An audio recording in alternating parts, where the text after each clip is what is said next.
Hello and welcome to another commentated game of the Remote Access League Season 4. In this game, we have Ben playing Persian, and the armies are Varuna versus Vanilla Haqqislam. The scenario is Frontline. So to begin the game, Ben has won the role with a Whip 13 Lieutenant, which in Varuna means, typically speaking, a Zulu Cobra, and Persian has lost with a Whip 14 Lieutenant, which means not Saladin. Ben chose deployment on the left side, in response to which Persian elected to go second, which means that Ben has both deployment and first turn advantage, but this being frontline, Persian will have the chance to move models to score at the end of the game.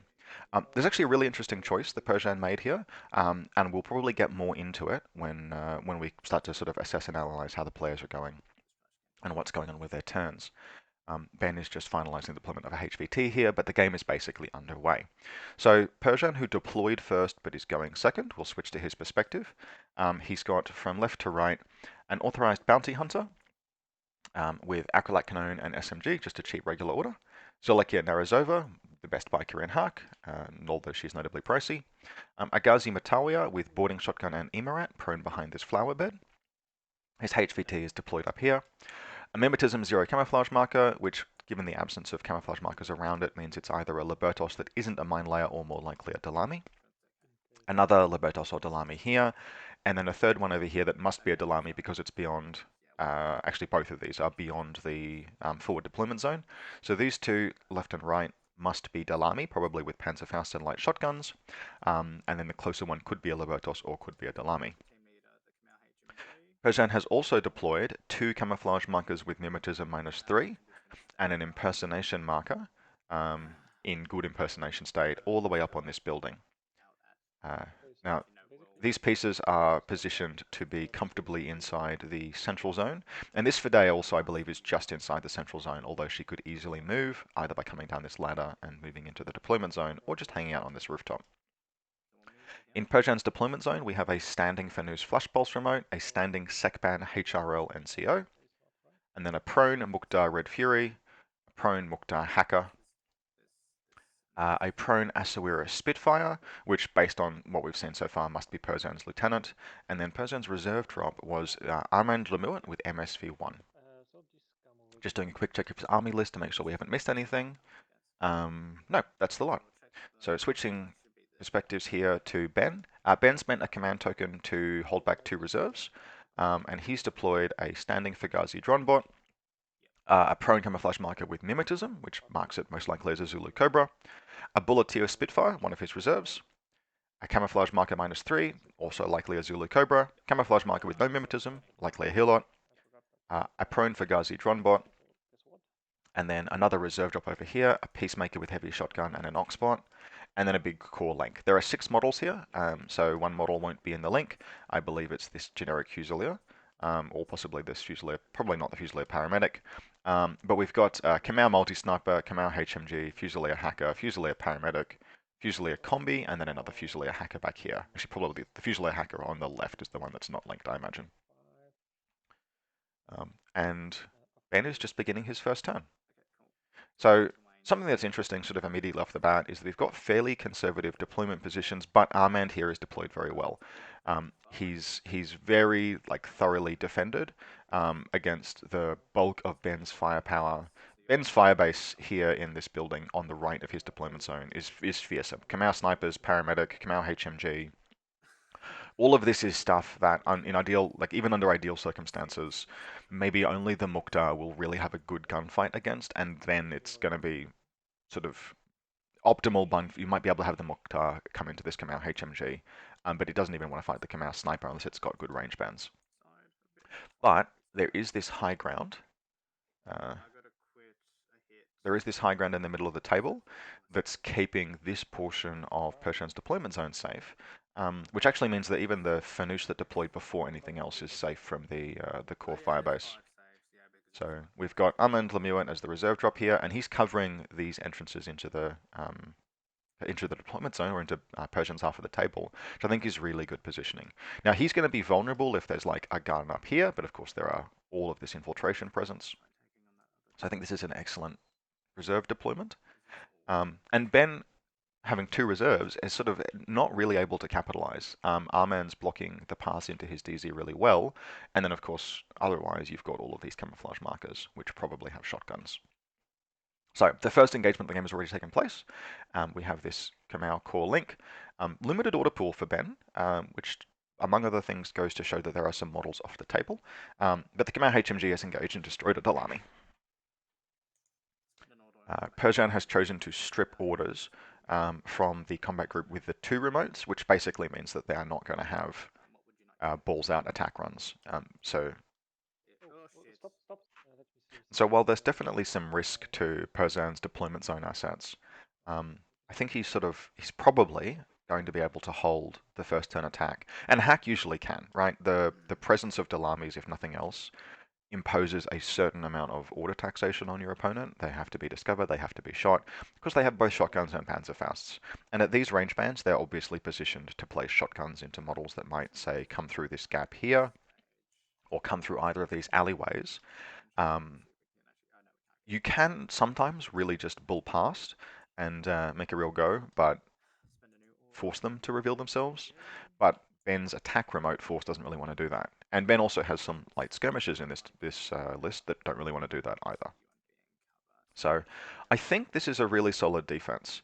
The only thing that is kind of missing is we can see on this flank we have this Mukhtar hacker projecting a hacking area into all of the space that this Dalami threatens. This is a wonderful layered defense. It's very, very well done. And I'll zoom in on it so you can see. This Dalami, assuming it's a Dalami, but it sort of has to be, has a shotgun line out into both of these sort of alleyway entrances. And as a model closes to engage the Dalami, and in particular as a model closes to try and deny the Dalami cover, it's moving into this hacker zone of control. He hasn't duplicated that effect on this side of the table, and he possibly could have if there were, say, a Hawa hacker under one of these camouflage markers. He could feasibly have done the same thing and projected a similar threat, say, coming off of this rooftop or coming off of this out of this nook here. Now he's chosen not to do so, and I can see the logic in particular in layering the defense here. Two models under camouflage, and these can't be mines, right? They're both prone. These two models stacked here kind of means that they are in a position to defend themselves. It's unlikely that a Varuna skirmisher can engage both of them without dying. So I think this is as well positioned a defense as you can take, and I think the decision that Persian has made to go second, it's very, very fraught even in frontline. You have to be really, really sure that you know what you're doing and you're doing it well, because obviously your opponent can capitalize and knock you out of the game early if they can really. So for example, I would never against Haqqislam, I would almost never go second, deploy first, because it means the Hassas Infidels are coming for you. But Varuna is an extremely defensive faction. Varuna, it's different, a little bit different in N4 to N3. Some pieces are a little weaker, some pieces are a little stronger. The Varuna tag game, obviously a cutter is cheaper and better, and etc. Whereas Helots lost their mimetism in the camo state. If you remember N3, Helots had just limited camouflage, which means they were -3 to discover. Now they're zeros to discover, which makes them much easier to sort of reliably remove. But they're still Helots, they're still amazing. Ablative ARO pieces, they're still very threatening. And Varunas, they still have jammers, they've still got Crocman hackers, they've still got peacemakers. So Varuna's defense is still excellent, and their offense is still like just a little fragile unless there's a cutter. And a piece of information that Persian had was that there was a Whip 13 lieutenant on the Varuna side of the table, which immediately rules out a cutter lieutenant because the cutter would be Whip 12. In fact, the only Whip 13 lieutenants in Varuna are a combi rifle Kamau and a Zulu Cobra. So on the back of this, I think sort of like making the decision that if there was going to be a cutter, he could potentially defend it. Cutter's short range attacks at least are very bad. On the grounds that he could presumably ablate the worst of a cutter attack, he's chosen to go to otherwise that Varuna is sort of a bit maladapted to attacking. He's chosen to go second. So we'll see how this plays out. We casted the last game that we commentated on this table was a White Company versus Ariadna game, and Ariadne made the same decision. And I think that was riskier. The game between Raymond and Trent, um, Raymond's decision to go second with an Ariadne list. Now, he had similar tools, less effective. A Delamy is much cheaper than a Metro with Panzerfaust, but a similar sort of play. But White Company is kind of better at attacking, and Ariadne is kind of worse at defending, just a little, than Haqqislam. So it paid off well, actually, for Raymond. But in this particular instance, I think the risk that Persian has chosen to take is more considered. This is probably one of the few circumstances where I would say, yeah, I think this is potentially, actually, the right play, rather than being a risky play that could pay off. So the Varuna advance is beginning. We've got some gunfights, and really the discussion that's happening between players now is about lines of fire, um, because there's a yeah. So we've got engagements with yeah. So another Delamy has revealed itself, um, to take a shot at the Kamau, and everyone whiffs because the Kamau is at very long range. So it needs tens because it's plus for range, plus for link team, minus for range, minus for cover. So whiffs across the board, um, and the game continues. So what is sort of having to happen here, and this is kind of a thing that Haqqislam forces on people, is that Ben is having to use his core link team to deal with the Dalamis. This Dalami has just dropped a Panzerfaust, its last Panzerfaust, into a Kamel. And actually, astoundingly, the Delamy is surviving. Although the reason the Delamy is surviving this face-to-face roll is that it's extreme long range. But basically, Ben is having to spend his first turn cleaning off these Delamy. And you just kind of have to do that, right? Sometimes you have models that can push through and like demand the Delamy respond. So for example, if Ben could move his Peacemaker up without being attacked by Armament, then he could just run forward and like force the Delamy to reveal. Because if they didn't, then maybe flamethrowers get into Muqtas. But in this case, he's choosing to engage, and he's like basically Persian is revealing. Persian is giving him the shots. Because if those Delamy die, it means that other things aren't dying. And we can already see Ben up here. He's got he's got a very limited order pool left. This is also, to an extent, testament to the light maladaption of Varuna on the offense. Ben's got models off the board. I know what they are, but for the sake of the game, they're not going to be a cutter. There's really just not enough stuff left. But there are two empty combat group slots in his list, which could be Crocmen or could be Echo Bravos, both of which the Delamy were positioned to defend against, and both of which will have to spend kind of their orders to appear. Crocman obviously can appear and attack, but a Crocman doesn't want to attack a Delamy, he'll just get shotgunned unless he catches it at good range. I don't know where Ben has deployed these models, if they're Crocmen. I would love to see... I don't know if it's good, but I feel like Crocmen on this rooftop to fight these camouflage markers would be incredible, but also probably egregiously risky. So we will see.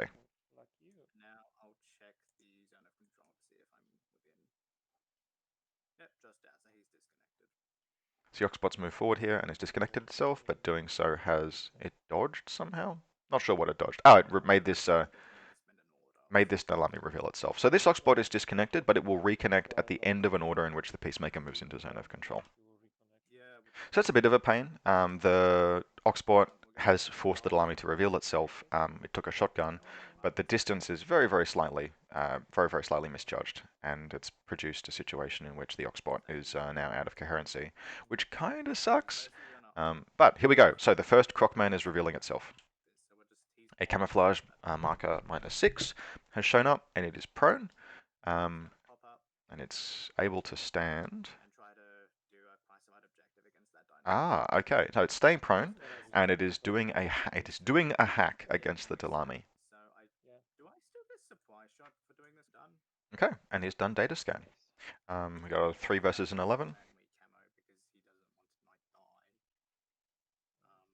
So this sort of suggests that Ben, actually, I think Ben's recognized this, right? He's got very, very few orders left. So this Crocman has popped out. So the first one has revealed itself to be hanging out over here. It's a Crocman hacker. And that's kind of like, that's probably going to be the end of what Ben can accomplish this turn. So, two dead Delami. No, one dead Delami and two revealed Delamis. That's really like not what you would consider to be an ideal first turn, but I think it's firstly testament to Huck's defensive strength, secondly testament to Persian's decision to just go second against Varuna, and particularly this was a Varuna list that was like the defenses on this Varuna list. We've got a Crocman hacker, we've got this amazing core link with a surplus model, we've got a Peacemaker with actually three hackers are behind this Peacemaker. There's two Fusiliers and this Crocman. Um, and then multiple Zulu Cobras and and a Helot in this list. It's just like, it's very, very nice defense. So Persian will probably struggle to push very hard, although, I mean, the Fade is quite far, not out of position. The Fade is positioned to be points in the zone at the end of the game. I think Persian's attacks will probably be chiefly with irregular troops, trying to just come around the Kamau sniper and not have to fight it. But that's kind of fine, right? If Persian just makes small value trades, then he's winning because he's going last. So you have a very interesting. We might see a passive game. We also might not. Both of these players I know are very capable of launching strong attacks in terms of their player skill, not necessarily their armies.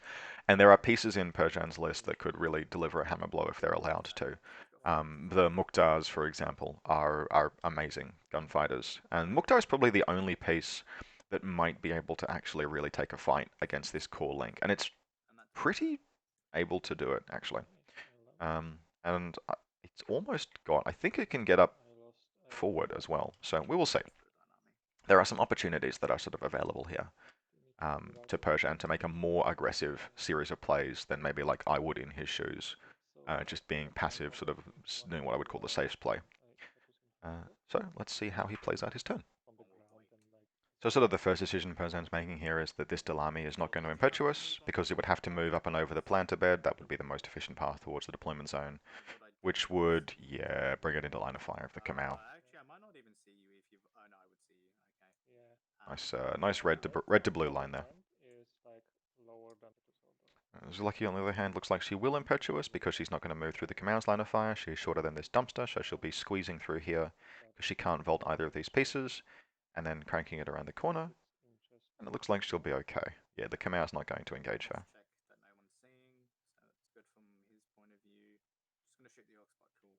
Okay, and so Zuleki is just going to take some long-range breaker pistol shots against the disconnected Oxbot. Not a bad use of them. The Oxbot can reconnect if this Peacemaker gets into range of it, so that's kind of reasonable. And two hits from Zulekia. Oxbot's BTS3.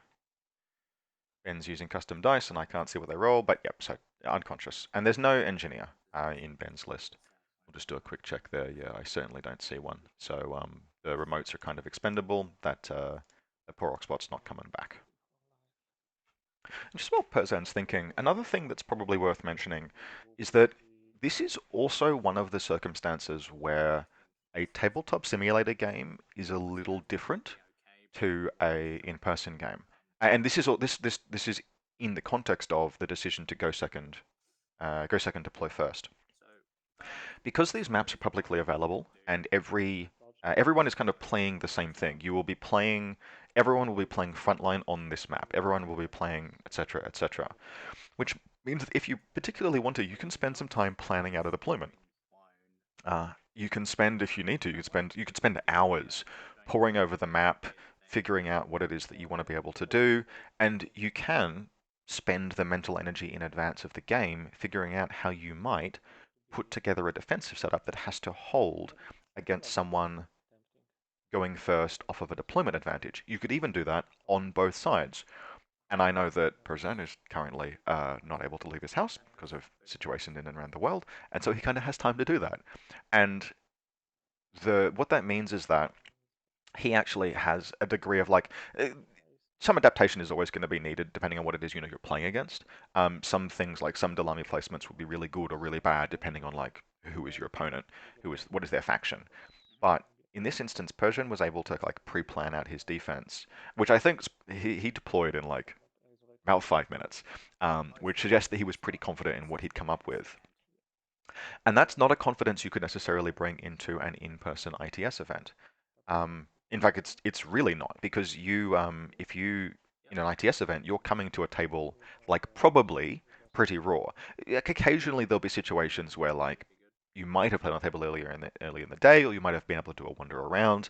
You get to the event early, you scope out the tables, you see what's going on. But fundamentally, your advanced intelligence in a um, regular in-person ITS event, it's going to be pretty limited unless you're playing on like a table that you bought and set up. But even then, you won't have like played against it. You won't have played on it. You'll have just sort of seen it. So the risk that you're assuming if it's an in-person event is going to be higher because you like just categorically Persians had potentially hours to pour over this table and come up with a defense that could hold a second turn attack. You don't have that in an in-person event. Deployment is kind of, you'll have heard this before, deployment is sort of the first turn of the game. Absolutely it is. Um, you can, if you need to, take time on deployment, but you've only got 2 hours to play an Infinity game, and that's in an ITS event, typically speaking, and only an hour of that is yours. Um, to like sort of comfortably spend, which means that if you can't massively extend out your deployment zone time to allow for the considerable amount of additional mental processing that deployment might take when you're under the extra threat of go second, deploy first. So I'd be interested actually, is it possible that TTS is a venue, particularly TTS style formats where you can see the tables potentially weeks in advance of the event? Is that a format where being able to play second off of a deployment disadvantage if the scenario is right, and you're willing to put the time in, is something that players can do more than they could in an in-person event? And how does that affect the balance of the game? I have no idea. Interested to hear comments of anyone who might have some thoughts on this. And anyway, in any case, while this conversation is going on, a Dalami is climbing this building, presumably to fight a Crocman. So this Dalami is just moving up. Now, it can get to this Crocman without fighting the Kamau, and the reason why it can do that is that you can climb prone now. Now, I think it would take just about all of the Dalami's prone movement to crest this ledge and come down, and I'm actually not even sure how the rules handle that, because obviously your base is not fully supported. So you're vaulting, but this is too short to vault. But in any case, at minimum, the Dalami can orient itself upwards and then come back down again to see just the Crocman. It might not be able to do that in a way that gives it a discover shoot order, but it's also like locking the Crocman in. Um, Lovely 3D model here, by the way, from the 3D workshop. So Zaleki is just activating now using Hero Regular to drop some smoke. Smoke goes down, protecting it from the Hillock. So we've got some more smoke down, basically covering these lines as Alekia moves forward. And actually the reason that what sort of happened here is that this smoke grenade template's been very, very slightly off, and there's sort of a gap. And we had to zoom all the way in to see it, but there definitely is a gap there and a gap there. So Perzan nailed the smoke grenade in the middle of the alleyway, but in doing so, it's basically more than a template wide.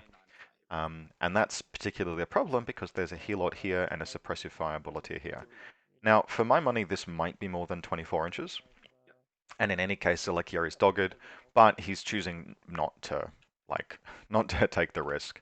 So we've got, this could have been done in 2 smoke grenade throws if Posen had known in advance, basically, that 1 would not be enough. It could potentially even have been in 1, because we can see that the alleyway narrows. But it is what it is. Placed 1, you pick a target point, and it's not until you've done that that you sort of realize, oh shit, okay, the smoke is not where I need the smoke to be. And I think it was pretty, like, my eyeball would have said, yeah, 1 smoke grenade will block that. And in fact, it would have if it had been like an inch and a half, 2 inches further forward. So, even the best players, and Persian is a very, very good player, make these mistakes. And so here we go. Zalekir is moving forward. We have, so again, these cheap, irregular hack troopers making a run on the enemy. Now, presumably Zaleki is going to have this shit targeted out of her because there is a whole team of hackers back here, even if this one doesn't activate, but we will see. So we got looks like we got a flamethrower versus shotgun arrow.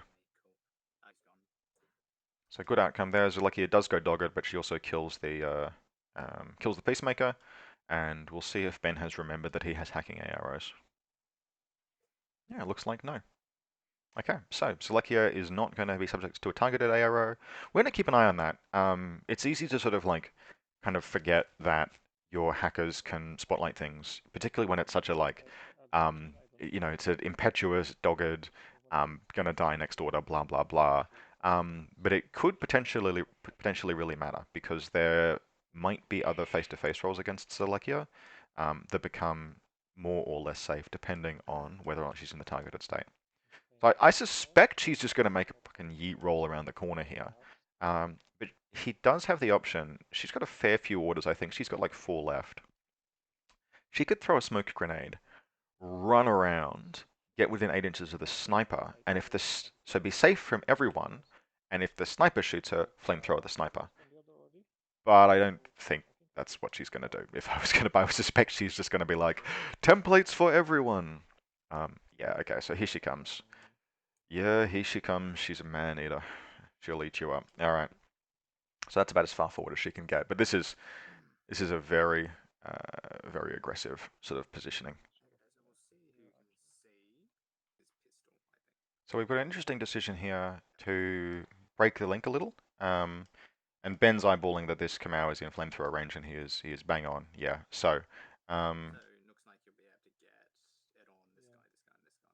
now they're probably I'm not convinced the 3-dimensionality of the template lets you hit prone model, standing model. But if the players are happy with it, the players are happy with it.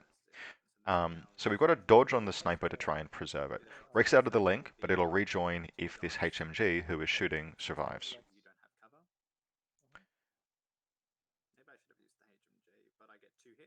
So 2 hits with the pistol, unaffected by whether or not Zulekia is targeted. And the combi rifle. 2 hits on 11. So the fact that Ben forgot his targeted AROs before does not matter. And Zulekia basically gets obliterated in a hail of fire, but it means she's landed flamethrower hits on a Fusilier combi, a Kamau HMG. So the Kamau is at least unconscious and is dead. So it's a dead HMG, and that's immediately. This is an excellent result for Zulekia. Does she kill the combi as well? No, it lives. But again, and there needs to be a dodge on this Kamau, who's looking, I think, for an 11. And passes. So even with the fact that the link has survived with 5 members and sort of still can be formed up around this Kamau, Ben will need to spend a command token to reform it because it obviously broke when the HMG leading the link died. This is kind of like a good outcome for both players. Ben has kept the majority of his stuff intact. Would have been better if the Kamau had survived rather than the Fusilier, but they're both armor 1 troops. You can't be upset if one of them survives at all. But on the other hand, from Persian's perspective, Zulekia has killed like 40 something points of models, a 20-point Oxbot, and a 28 point, yeah, so 48 points of models killed by Zulekia. Now she spent orders to do it, but that's a great outcome.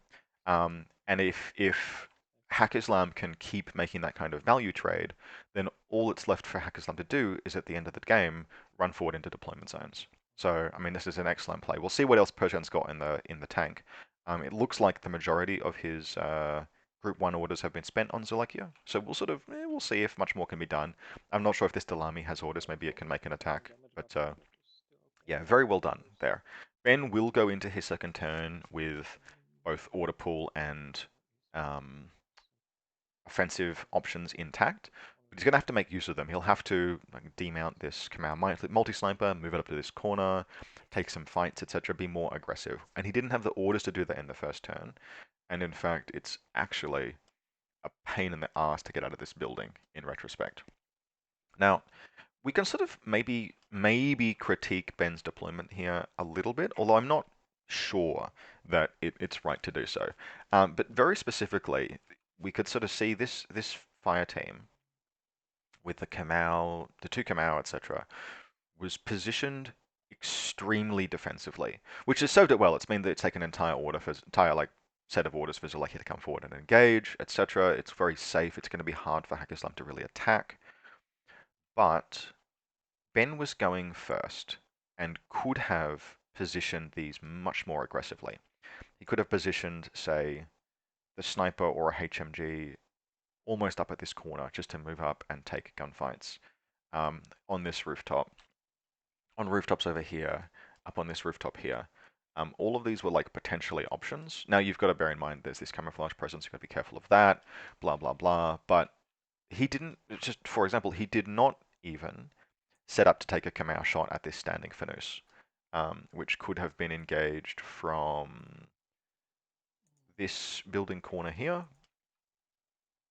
or this elevated position here, or I think that's about all. And to be fair, okay, that's actually all. This Fanus is actually shockingly well defended from the ground level. So like up here, like vaulting onto this car, you could engage it from like this position here. There's kind of an argument that and like I'm saying this with the benefit of hindsight, I'm sure Ben is like, well, what imperfect information, etc., etc. But I feel like having had the link team further forward, including the sniper, like if the sniper had deployed here, you are in a position where Armand Lemuet can stand up and just take a gunfight, and it's 2 dice 13s and 2 dice 16s. But Armand has more wounds. It's a bit naff, but whatever. Or the Mukhtar could like potentially come around. But I think if the sniper was here, you have to deal with this Delami, or it will run forward and suicide into you. But the sniper would have. You'd also probably Zalekia would be able to suicide into you as well, I think, because she could come to here and then 8 inches out and around. So maybe not. If you're going to have had the link team deployed hard on this flank, you'd have a basically an imperative to get like a helot standing up here or something, or here. Actually, this would be a good place. So you'd had to have like deployed a helot on where's 12 inches? Yeah, almost on this rooftop. I'm not even sure if that would be legal to come forward off the rooftop down this ladder and then across into this position. So maybe I'm sort of stretching too much with this. Maybe I'm sort of thinking far too much about what an ideal world would look like rather than what was actually possible from deployment. But yeah, I can't help but feel that really setting up to dominate with that Kamau link might have been might have in retrospect been the play, and that this deployment, this incredibly good defensive deployment, kind of comes from a place of habit where Varuna is used to going second if they deploy second. We got some action over here. Ooh, okay, so Fade is revealing herself. I like this, actually. I quite like this play because all she's going to be engaging is this Fugazi, which can't kill her. So, hey, she's got surprise, whatever, it's all good. She's just crawled out and back. She's landed hits, even. She's rolled a hit on a 4. Crit on an 8, +3, -6. This was sort of, in a sense, a free shot because nothing's going to engage on her up here, or at least now that there are no Crocmen having revealed, nothing will engage on her. Yeah, okay, interesting. So just free Fugazi kill. Nice. It couldn't kill her, why not take the gunfight? I tell a lie, not free Fugazi for kill. Ben made all of his saves, but still, free attack. So yeah, very nice. And again, I think Ben has forgotten to take hacking arrows. It's kind of dubious whether or not this Fade was in zone of control of this Fugazi, but you should have at least declared them when it broke stealth. You should have checked to see, because if she's targeted, she's easier to discover. Targeted persists through marker states and gives you a bonus to discover rolls. So, yeah. Unless I am right, yeah, there are 2 Fusilier hackers back here. They could have at least declared, cost them nothing to do so, and they would have measured to see if it was in range. I suspect it's probably out, but if it's out, it's only barely out. The top-down view makes them look pretty close, but oh well. So Ben, if you watch this, please remember your hacking arrows. Hasn't affected the game yet, but you had them against Selekia through the Peacemaker, and you might have had them against this Fugazi through the against this Fade through the Fugazi. So Projan's just closing out his turn here, re-impersonating with the Fade, moving the Bounty Hunter forward, stuff like that. Now the fact that this Fade was able to re-impersonate without anything coming after her tells me that the second Crocman is not on this rooftop, and I kind of wish there was. I really, because like, if it had just deployed like here, and then when she re-impersonates, you just shoot the damn thing for free. But it is what it is. So I do wonder, actually really wonder where Ben's put his second Crocman. Crocman kind of not ideal to play against Haqqislam. There's just so many shotguns that can trade into them. But, you know, fair enough. Um, yeah, so just looks like Persian's just closing out his turn with some useful play. That means the Stalami has been left up here on this rooftop, but it is on the ladder, so it's blocking this Crocman from coming down and doing nasty things. And it's over to Ben. There's not much I can say about the composition of this Haqq list. It's Armand is very much a Persian flourish, but really this is a very good Haqq list.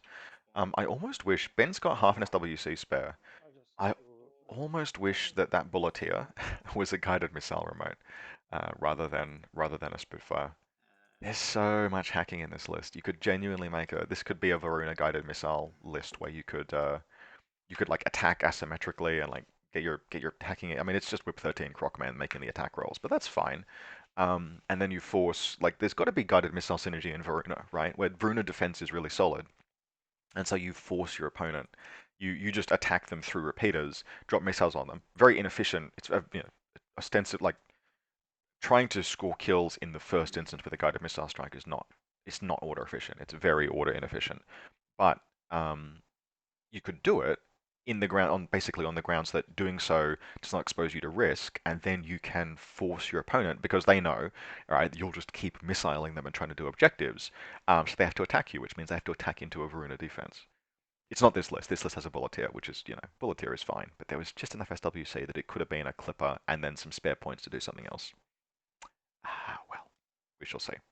So, pausing up, and Ben will begin his second turn shortly.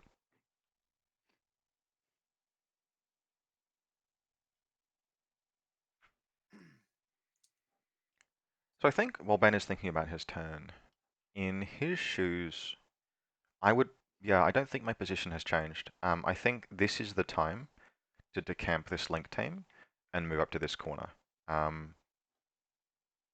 Doing so will allow him to fight Armand, and that's a good face-to-face roll. It's a very good face-to-face roll for the Kamau. And then to fight the Dalami. And then I think he has to get forward a little bit to engage the chicken bot, but still killing Armand and this Dalami camouflage marker. You'd probably need to do a climb first just to get everything down. So that would be one order, and then an order of movement. So you'd be down to 5 orders by the time you start engaging Lemuel. But that's actually something that you could do. And it's a very expensive model, and as he continues to move around, basically there are only good gunfights here now. Like as he moves this team up here, these lines, particularly if Armand goes down, it starts being just the Asawira that is able to move up and aggress.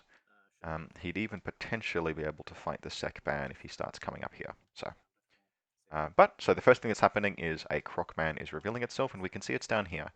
This is an interesting position. It's sort of like kind of just, yeah, pretty safe. Moving around. Okay, so it's coming around the right.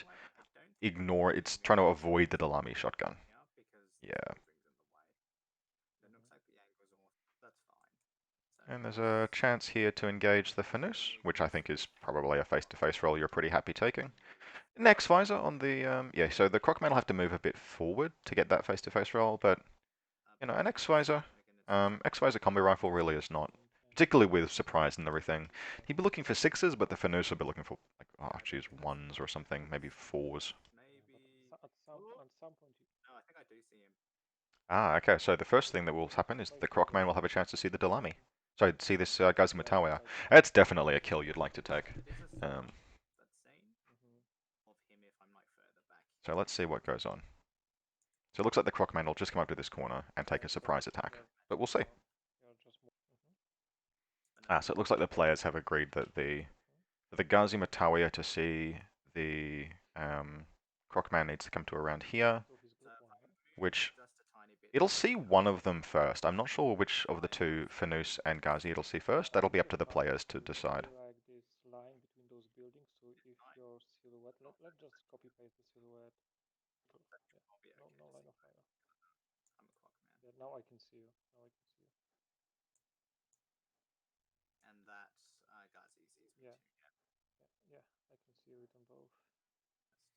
Yeah. So it turns out that it's been too difficult to decide which sees first, and that's kind of reasonable. Like the Ghazi can see to this point here, and the Fanus can see a model moving up forward.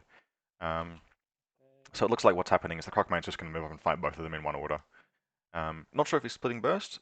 In his shoes, I'd probably go like 2 dice into the Ghazi, 1 dice into the Fanus, just to make it face to face with everyone and impose that surprise. But we will see. And this is a Crockman forward observer. So it's got, yeah, shock mines, combi rifle, X-visor, deployable repeater, coming in at a tasty 30-something points. 31 points for the forward observer profile. So let's see how Persian reacts. We've got smoke from the Ghazi, giving him his best sort of face-to-face roll. Although he actually has an option of just throwing smoke onto the Mukhtar, but I don't think he'll do that. So we've got a smoke grenade coming down to block sort of as much line of fire as possible. And actually, so this is the relevant thing. He's trying to throw the smoke a long way in this direction because he spots the same problem. If the smoke drops here, then a Kamau sniper on this corner can kill Lemuet through smoke, which is just the worst possible outcome. So he's throwing a really long smoke grenade. And it looks like all of the shots have gone into the Matalia, but only a 1 and a 2 roll hits. The Crockman needed 12s.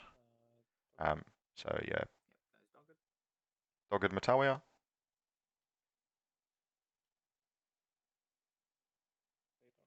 Is there an unopposed flash pulse? I forgot that Ghazi have dogged, which is a bit. I think he's just going to idle. Another order from the Crockman, just idling. What do you want to do? The Fanus will flash pulse and the Ghazi. And we have a flash, and I wonder what the Ghazi does here, because you could just fire a shotgun. You'd be on 2s, but you know, a crit is a crit. Actually, the players have determined that it's inside 16 inches from the Matalia to the Crockman, so he'd be on 5s. But one can be shot into the Fugazi, I think. Yeah, I mean, go for it, right? Just roll the 5. spend a 9-point model to crit out a 31-point model. Yeah, I'll be honest. Let's see how it rolls. Miss. Alright, everyone whiffs. Fanus is +3, -9, so -6. No, I think he misses. Fanus whiffs. It will be negative. I've got an X-visor, so just -6, I think. And the Crockman's looking for a 6 to hit the Fanus. I hate these dice. Everyone misses. An inconclusive face-to-face roll, ergo a good outcome for Huck, since it's not their turn. That's interesting. Now, something that's interesting, and I'm not sure what Ben is doing here, is basically what the end plan for this Crockman is. Because like it can fight the Fanus, and then kind of what? Like it can't move too far forward, or Lemuet will see it. But it could like crawl up and around here. He potentially wants to get a repeater down next to the Asawira, so that he can try and Oblivion it, but that doesn't seem right either. So I feel like the play at this juncture is actually to pull the Crockman back, like parting shots, pull back. He probably wants to kill this Dalami.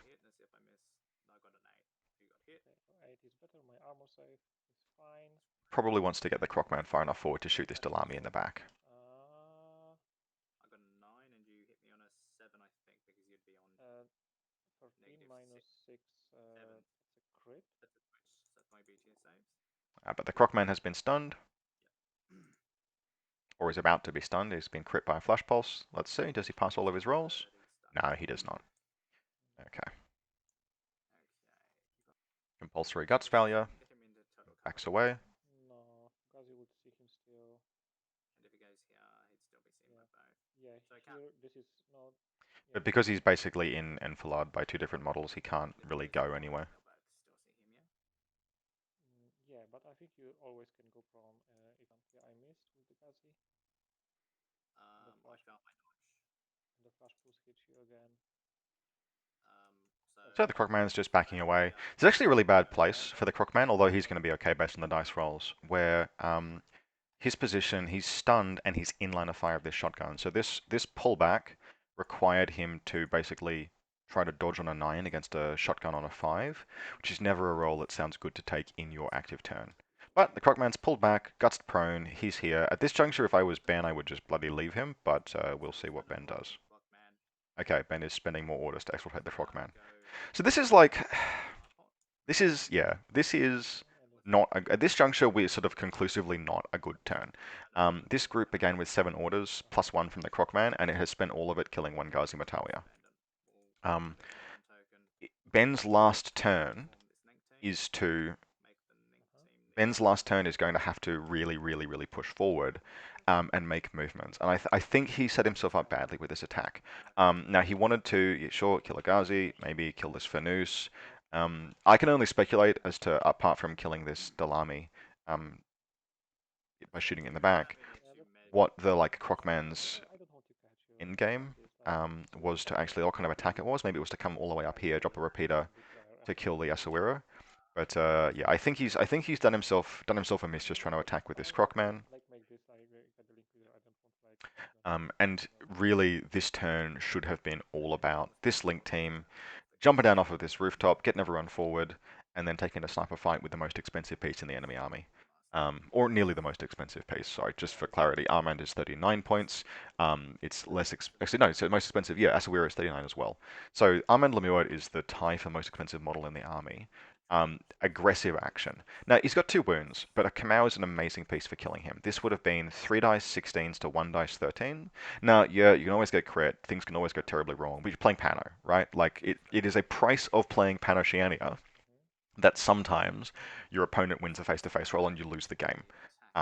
That is why Pan-Oceania is a faction that I hate playing. They have a unique and special way of losing games, which is that they fail a face-to-face roll and that's it. You're fucking cooked because Pano has no plan B. The price you pay for having the best gunfighting in the game is that when that gunfighting does not succeed, you're up shit creek without a paddle. But what that means is that you have to just aggressive gunfights. You have to take your face-to-face rolls and establish firepower dominance. Because if this Kamau kills Armand Labua and the Ghazi Matawiya is down, and then it kills this this Dalami, what is there? This line has the potential to lock down everything.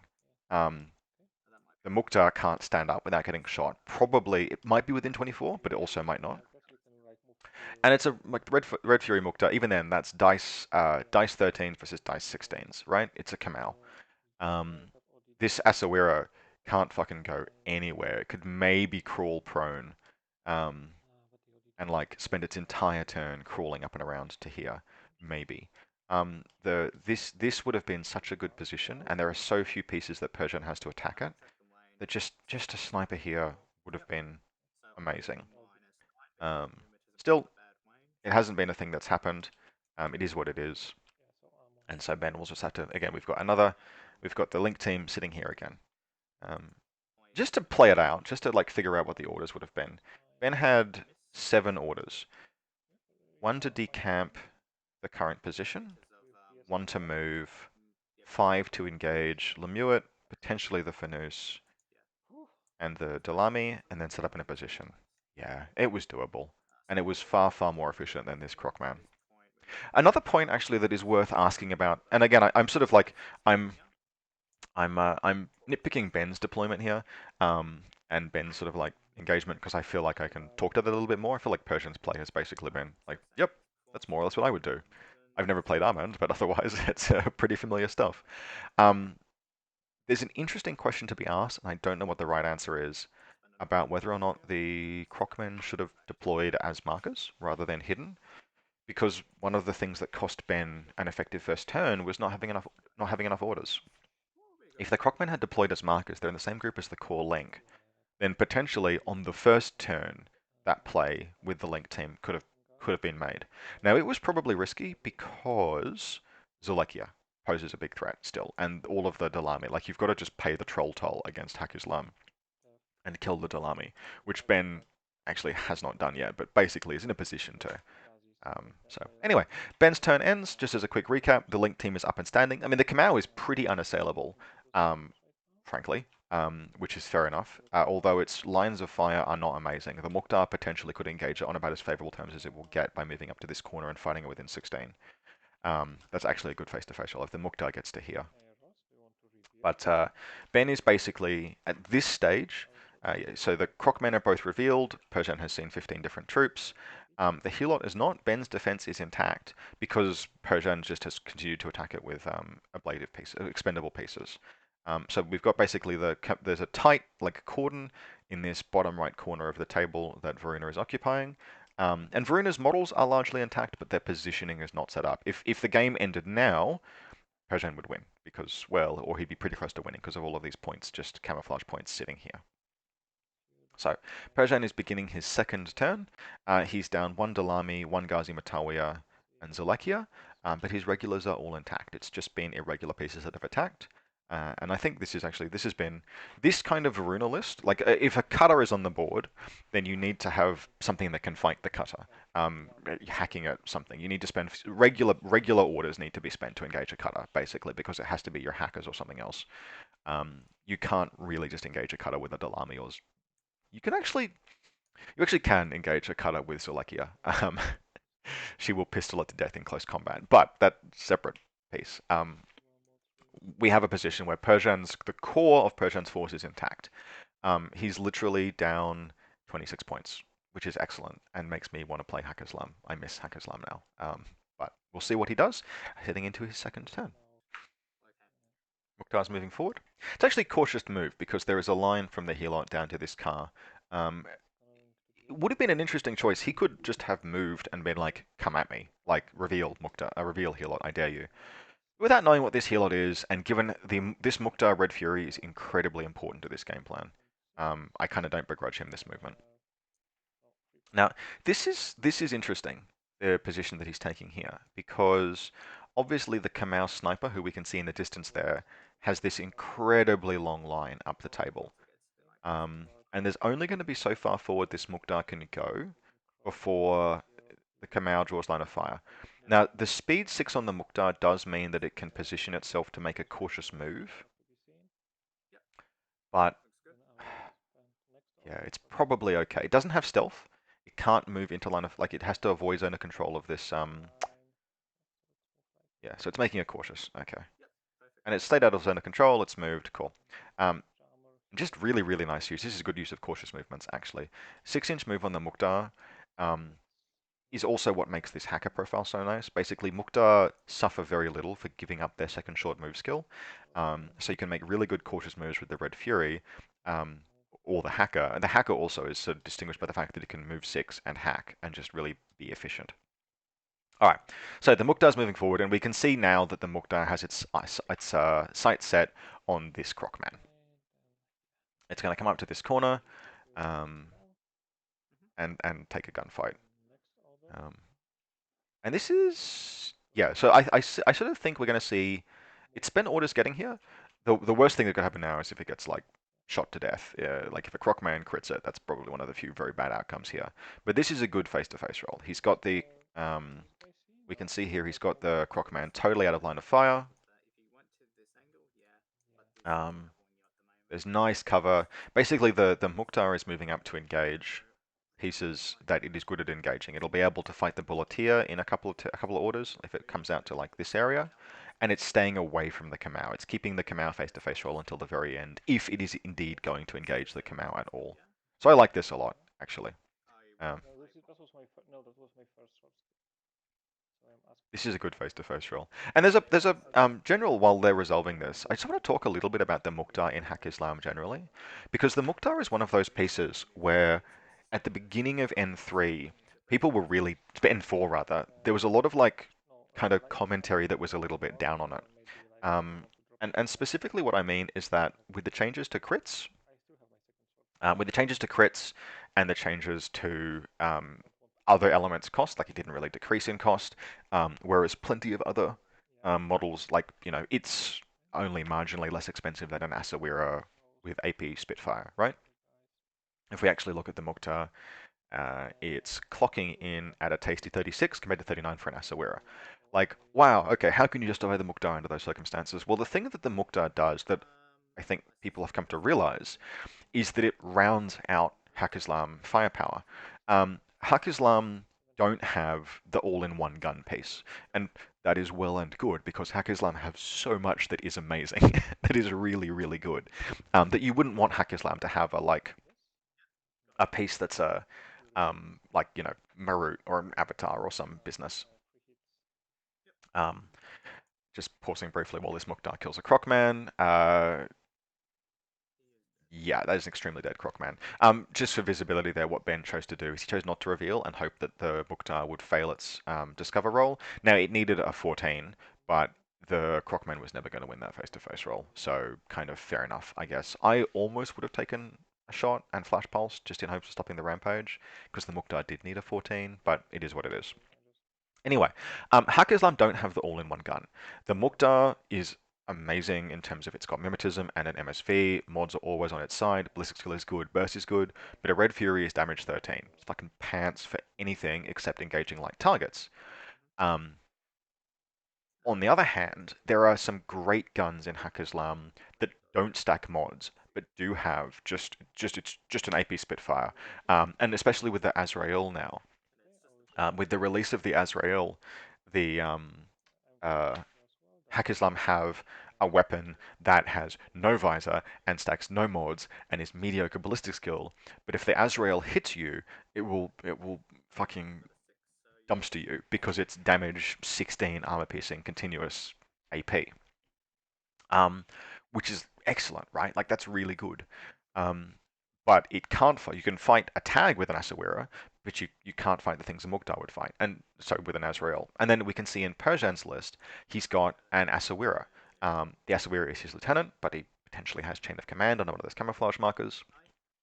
The Asawira is BS14 burst 4 AP, pretty damn solid at fighting non-mod face-to-face rolls.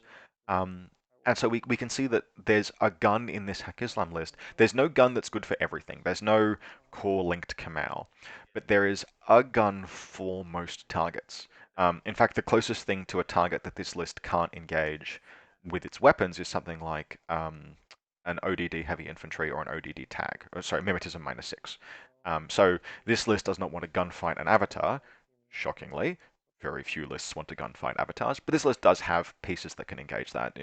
There's there's the Mutt, there's the Zolekya, there's etc. There are hackers, although they're not hugely visible.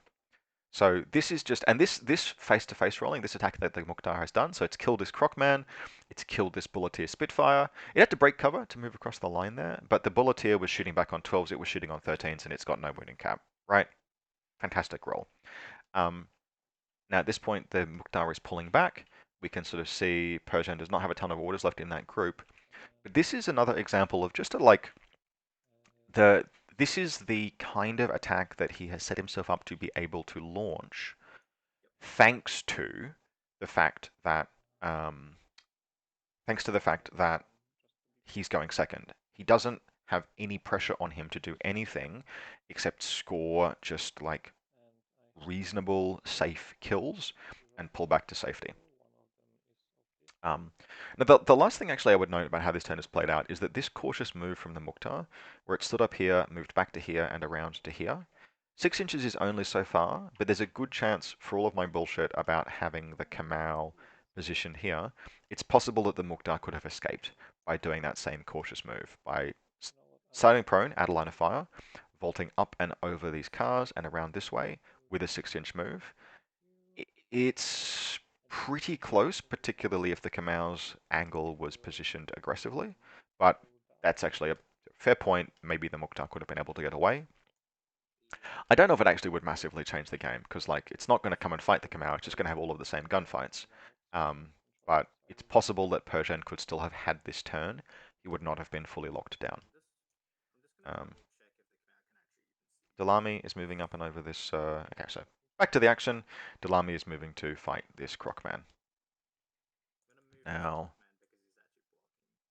it looks like I think Ben is saying that there's no line of fire there, but it looked to me like that Kamau had a line of fire. But we'll see.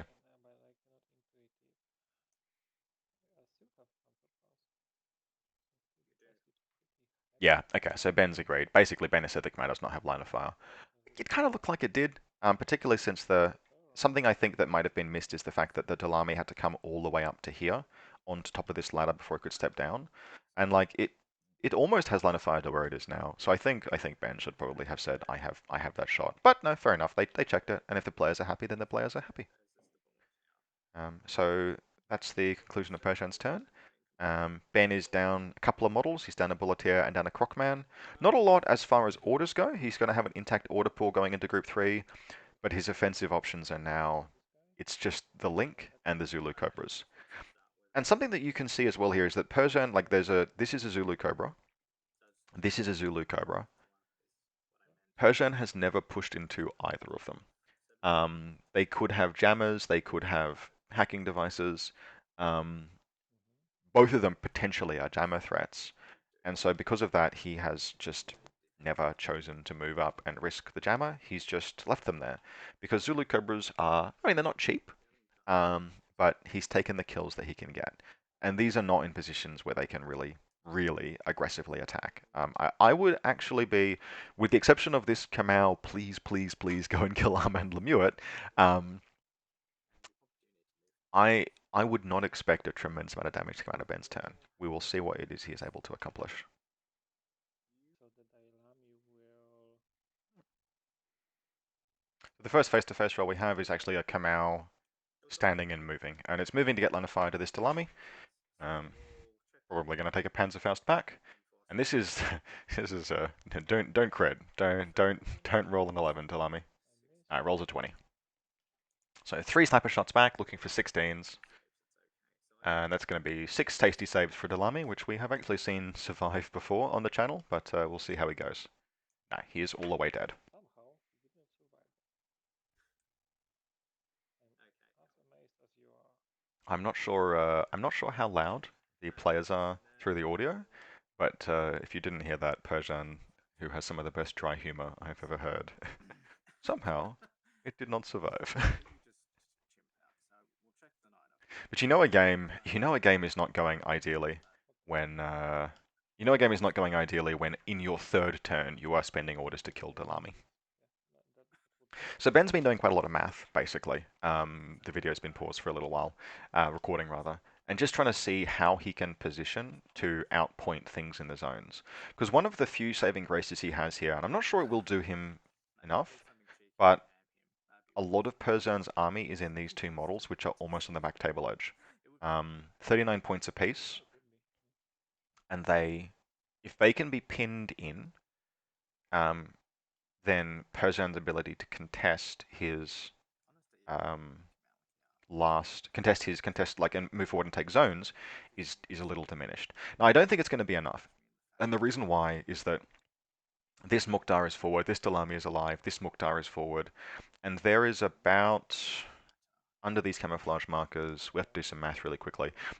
These may never be revealed, so just for those of you who have watched this far, we've got somewhere under these, you have a 28-point Farzan chain of command, a 20, and Hawa Hacker is the other one. 22-point Hawa Forward Observer, so that's 50, and then the Fidei is the Mine Fidei profile. So there's 77 points under these markers. Then there's a Dalami for 6 points. Like all my pieces were here, And then there's the Mukhtar that's already in the zone, and the Mukhtar Hacker comes in at 28, I believe. No, 31, sorry. And then this Mukhtar is probably most likely to die. It is hanging out prone back here, but if a sniper gets into Enfilade, it'll take the Mukhtar out the same way the Mukhtar took out the Crocman. So I cannot help but feel, and again, like we're looking backwards in time here, but if I don't think how Persian played his turn would have been markedly different if the Fidei team had moved up to here, although it may have, because it might have meant that the Crocman never moved forward. But if this Kamau team had moved forward and they were already sitting here, Ben would have like 3 more orders at minimum not being needed to spend decamping this turn that can be then funneled through this limited order pool that he has left. But he hasn't, is what it is. And it's very easy for me to be like, oh yes, this plan of action that I am suggesting could not possibly have failed. There is no terrible thing that might have gone wrong. And you just know that if I'd been commentating, Ben had done that, and Arm had just rolled a crit, and three saves had killed the Kamau, then I'd be sitting here being like, this was the wrong thing to do, was to expose yourself to that risk. Fap. So that's my luxury as a commentator. But I think in terms of plays that he could have made, the overwhelming one was to decamp, either have initially positioned this Kamau team more aggressively, with the intention of really locking out any attack run by Zulekia or the Mutt, or um, moved it to be positioned aggressively on the first or second turns. Any of those plays would have produced a game state that I think would have been safer now than the one that Ben is actually having to do, which is spend a lot of orders decamping. And he's making a run actually for the ladder, it looks like. I think it's better to just... This building is short enough that a move 4 model should just be able to jump. So I think this backtracking is going to cost him more orders than it saves, but he can move forward and up and around. So we'll see what happens with this link, and basically we'll see. What will be interesting to see is how many points Ben is playing for. Okay, so actually jumping ahead because there were no face-to-face rolls this turn, Ben has just spent his turn moving. So the Kamau Link team has moved up. It's decamped, and it's moved all the way up to, well, here. These models probably still in the deployment zone, but the Fusilier, Combi, Hacker, and Kamau might be out. This model has revealed itself to be the Hacker, so the Lieutenant. It's a Zulu Cobra Jammer. I think it's been his Lieutenant order jumping to get down, and then it's come around to here. This camouflage marker is still where it is. This Fugazi is still where it is. This Crocman is still where they are. So basically, really nothing but movement on Ben's turn. Even this camouflage marker that is a healer did not move. And he sort of flipped the turn. So what this says to me, actually, is that Ben is banking on... Actually, this is playing for a minor. Ben has scored a classified. Ben is looking to hold his far zone and leave Perzan just with his far zone and the middle zone. Because Ben has to know, right, that what's under these camouflage markers is more expensive than this Crocman Hacker. So if the game ended right now, Perzan would win, and let's have a look and see how much he would win by. So, right now Ben probably has, right now Ben has dominate the nearest sector for 2 points, and a classified, which puts him on 3. Meanwhile, Persian has dominate the nearest sector for 2, dominate the central sector for 3, and has not done a classified. So right now, as the game is probably a 5-3 win to Persian, which is just enough objective points to keep Ben with 1 tournament point. But Persian also has an entire turn, and it presumably wants to, like, it's an interesting thing in terms of ITS incentives, where Persian does not get any benefit from having Ben score fewer points, but it's a tiebreaker, right? He wants tournament points as the tiebreaker, and right now he's on maximum. He's on a 5 objective point win, which is both a win and the offensive bonus, which puts him at, I think, 4 TPs for the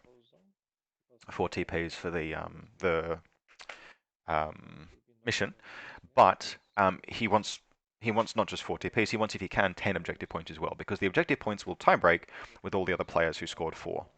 So, I mean, he's got a pretty easy line of advance if he wants it. And he's got enough orders, I think, to push it. The casualties he has taken is, right now, he's only down Zolekia, Amatawiya, and 2 Dalami. Inexplicably, this Dalami is still alive. So he has all of the resources he might need. And it's not even going to be too challenging, I don't think, for him to push forward. It's just a question of how much he wants to push forward with. He needs to outweigh this Crocman in the central zone, and then it might be too much to try and outweigh Zulu Cobra, another Zulu Cobra, and most of a core link. Although I'm not totally convinced that these models back here have left the deployment zone. So Persian's probably looking at needing to put 60, 90, at least maybe 120 points in Ben's zone. to really be sure that he's got it, because there's 2 Zulu Cobras which are worth about 30 points apiece. And he knows there's Zulu Cobras, right? So they sort of kind of have to be around that point zone. The Kamau is probably made it into the far zone, and it's worth 32. And then you've got these 2 Fusiliers, 1 Combi, 1 Hacker. So you've got like 30, 30, 30, 30, basically. Not quite that much. It's probably 120 points would comfortably outpoint what's in this zone, although it wouldn't give you any fat for this paramedic and this hacker, although I think they might still be inside Ben's deployment. With all of these elements up here, he's got about 70 points, and they could just run up and camp on this building edge, and they'll be in that zone. And then with both Muqtars, he'd probably have enough. I'm not going to do the napkin math on that, but it looks like it'll be the Muqtars making the run. That leaves him needing to outpoint this Crocman in the central zone, which he can do with his Asawira. The Crocman is worth about 34 points. Let's look that up. That's the Crocman hacker. Yeah, 34 points. Which the Asawira is worth more than. So it looks like in this instance, Persian's play is get the Asawira into the middle zone to outpoint this Crocman. Get everything else. Get this whole bomb task force of 2 camouflage markers, a Fidei, and 2 Muqtars, which should collectively be enough to outweigh what Ben has into this far zone. And to get to there, he needs to move the camouflage markers up onto the lip of this building, and the Muqtars and possibly Dalami up past it. And that should pretty much... Oh, there's a Fanus that move forward as well. But that should pretty much do it. Let's see what it is that he manages. I suspect we won't see a lot of combat this turn, but we'll pause up to see if there is any, and otherwise we'll jump to the conclusion of Persian's turn to see where he moves. Okay, so there are some orders left to be spent, but this is where we've ended up. The Asawira has indeed moved forward to contest the middle zone against this Crocman. This team over here has moved forward, so the Fidei is sort of where she is. Both Muqtars have made it to this part of the building. The hacker got carbonated through the Fugazi by the Fusilier hackers, marking the first time in the game that Ben remembered he had hacking AROs, but probably not in time to stop them from reaching the far zone. So the only thing that hasn't happened is we've seen no movement on these camouflage markers. And in terms of Persian's army, they are in the primary group. They could potentially move forward with those orders that he has. And you'd almost want to... He's got no command tokens left, but you'd want to like prone them forward over to the ladder and then run up and over, and they can't die, basically, provided they just... Their last order ends them up there. But, yeah, so... Because we know that they're in the dead middle of the table. So pausing up, we'll basically now we can see the grid snapped in, and if we look at Ben's army, yeah, okay. So I was being overcautious. The Kamau and the Fusilier paramedic have not made it out of Ben's deployment zone, which means that Persian has to be able to contest 2 Zulu Cobra Jammers and 2 Fusiliers, which he will do with a Jalami, 2 Muqtar, and a Hassassin Fidei. Oh, there's also a Fugazi drone board here, but that will be more points. This is 60, 65, 75, maybe 90 points, and there is more than 90 points in the models here. It is close, but there's more than 90 points over here. The middle field is easily contested by the 2 camouflage markers and the Asawira. And then, of course, on the very end, there's the only model that I can see in Persian's far zone is 1 bounty hunter, but there is a bounty hunter over here. It moved forward on the first order. And actually, there's a little lesson here in how useful in Frontline it can be to front load your scenario scoring if you can do so in a safe way. This was an order that Persian spent way in the first turn, and if he had needed an order in the last turn, he would not have had to have wasted time with the bounty hunter faffing around and moving it forward. So Persian does not look to have done his classified. I Don't know where HVTs are, Yeah, so and HVTs are certainly used in this so mission. put So I assume Persian would be on trying to here. secure the HVT. Oh yeah, Benz is over here. So You get it just because of It the doesn't look like uh, Persian. He might just barely have managed to secure the HVT, if um, have which means that this game will end for 20. probably either 9-1 or 10-1 in Persian's favor. So very well played. And this, again, just to recap and put a bow on this, rounding out the recording, this has been a really interesting example of a game where choosing to go second despite losing lieutenant role was the right play. Varuna are an army that are not massively well adapted to attacking, particularly into attacking into something like Haqqislam, and Persian had the experience with the table thanks to being able to practice deployment, to set up a deployment that he was comfortable with, and the scenario incentivized it.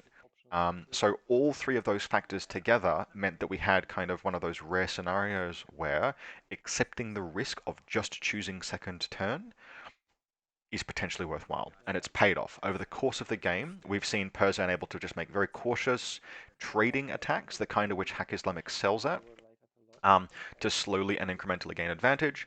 And then also we've seen him able to make a final turn rush where he was able to just make no attacks, just push into zones, use the points, basically the excess points he'd accrued over the course of the game, to push in and score a decisive and crushing victory. This game will be going up on both the RAL and my channel. Whichever you're viewing on, you can see a link to the other in the description. The description will also include a link to the Remote Access League server. RAL Season 4 is currently being played, but Season 5 will kick off at the conclusion of Season 4. And of course, the Human Edge team event is in preparation now. So if you're interested in forming a team for Human Edge, it's a teams of up to 5 players. You can have fewer if you're willing to have some players play more games. You can also have a 6-player if you'd like a reserve. Those will be matched up against other teams over the course of a month, basically in a format very like this. So if you'd like to put together a national team or a local team, or even just a team of friends, it should be a really solid event. So thank you very much for watching, and I'll see you next time.